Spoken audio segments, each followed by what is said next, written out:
முதலமைச்சர் அவர்களே, எதிர்க்கட்சி தலைவர் அவர்களே, இந்த அவையிலே வீற்றிருக்கும் அனைத்து சட்டமன்ற உறுப்பினர்களுக்கும் முதல் கண் வணக்கத்தை தெரிவித்துக் கொள்கிறேன். இன்றைக்கு சட்டப்பேரவையிலே பேசப்பட்ட இந்த தீர்மானம் ஒட்டுமொத்த தமிழக மக்களின் வாழ்வாதாரத்தைக்கும் மிக முக்கியமான ஒரு தீர்மானம். எனவே இதை யாரும் மறுக்கப் போவதும் இல்லை, ஏற்காமல் விடப் போவதும் இல்லை. தமிழ்நாட்டிற்காகவும் தமிழக மக்களின் அத்தனை உரிமைக்காகவும் ஒட்டுமொத்த தமிழகமும் ஒன்றாக தான் இருக்க போகிறோம், அதற்காக போராட போகிறோம். ஆனால் நாம் சற்று இதை பற்றி யோசித்தால், சுதந்திரம் வாங்கின காலத்திலிருந்து இன்றைக்கு வரைக்கும் காவேரி பிரச்சனையும் முல்லை பெரியாறு பிரச்சனையும் தமிழக மீனவர்கள் பிரச்சனையும் தொடர்ந்து பேசிக்கொண்டுதான் இருக்கிறோமே ஒழிய எதற்கும் இதுவரைக்கும் நிரந்தரமாக தீர்வு ஏற்பட்டதாக ஒரு வரலாறு இல்லை என்பதை நிச்சயமாக இந்த நேரத்தில் நான் பதிய வைக்க விரும்புகிறேன். இதற்கு எந்த குறிப்புகளோ படிக்க வேண்டிய அவசியம் இல்லை. இது உணர்வு, நம் மனதிலே ஆழமாக இருக்கும் நம் உணர்வை பதிய வைக்க வேண்டிய இடம் இந்த சட்டமன்றம். இந்த சட்டமன்றமே தமிழக மக்களுக்கானது. தமிழக மக்களின் வரிப்பணத்தில் நடத்தப்படுவதுதான் இந்த சட்டமன்ற இந்த கூட்டங்கள் எல்லாம்.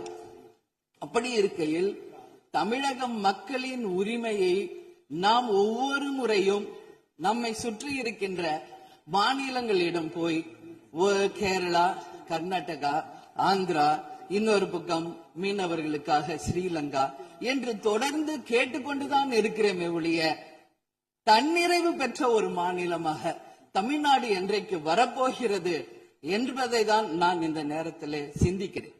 ஏன்னா நம்மை சுற்றி இருக்கின்ற நமது தலைவர்கள் எல்லாருமே இந்த பிரச்சனைக்காக, அம்மையார் புரட்சி தலைவர் ஜெயலலிதா அவர்கள் காவேரிக்காக உண்ணாவிரதம் இருந்தாங்க, முதலமைச்சராக இருந்தது.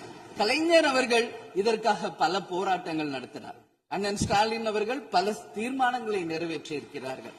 அது மட்டும் இல்லை, இதுவரைக்கும் முதல்வராக இருந்த அத்தனை பேருமே இதற்காக நாம பேசி இருக்கிறோம், போராடுகிறோம், சட்ட ரீதியாக நாம் அதற்கான தீர்வுகளை காண்கிறோம்.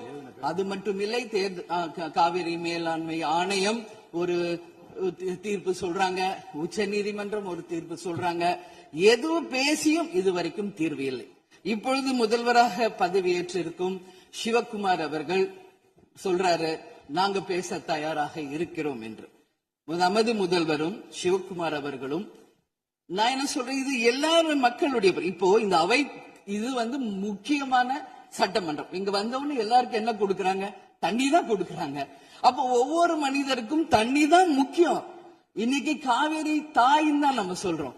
ஒரு தாயின் ஒரு குழந்தைக்கும் எப்படி தாய்ப்பால் இன்றியமையாதோ அது பாருங்க, அத்தனை பேரும், அது விவசாயிகளா இருக்கட்டும், குடிமக்களாக இருக்கட்டும், இங்கு மிக முக்கியமானது குடிதண்ணீர். நீரின்றி அமையாது இவ்வுலகு.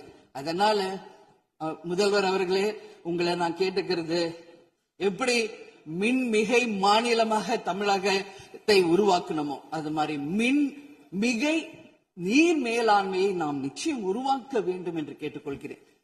மழை நமக்கு ஒரு கொடை, கடவுள் கொடுத்தது. அதற்கு இனி வர இருக்கும் மழை காலத்திற்கு முன் அதற்கான தீர்வுகளை நாம் ஏற்படுத்தி எங்கெல்லாம் தமிழ்நாட்டின் நதிகளை இணைக்க வேண்டும். சும்மா நம்ம போய் பக்கத்து ஸ்டேட்டுக்கிட்டே தண்ணி கொடுங்க, டேம் கட்டாதீங்க கேட்டுக்கிட்டே தான் இருக்கோம், எதுவுமே நடக்கல.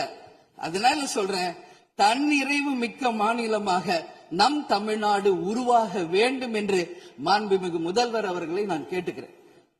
தமிழ்நாட்டில் இருக்கிற நதிகளை நாம் இணைப்போம், எல்லா இடத்துலயும் தூர்வாருவோம். வரப்போகும் மழைக்காலத்திற்குள்ள அந்த நீரை எப்படி சேமிக்க வேண்டும் என்பதை நாம முடிவு செய்யணும்.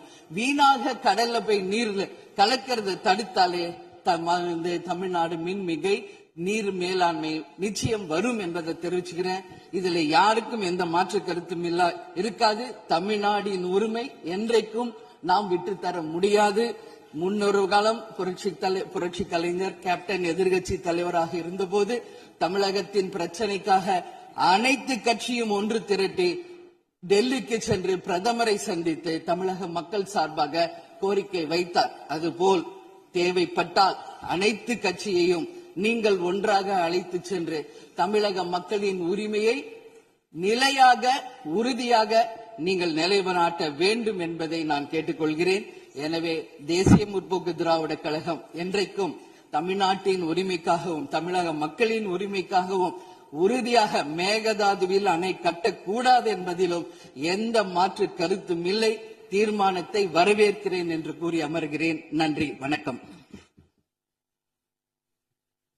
மாண்புமிகு உறுப்பினர் ஆர் செல்லசுவாமி அவர்கள்.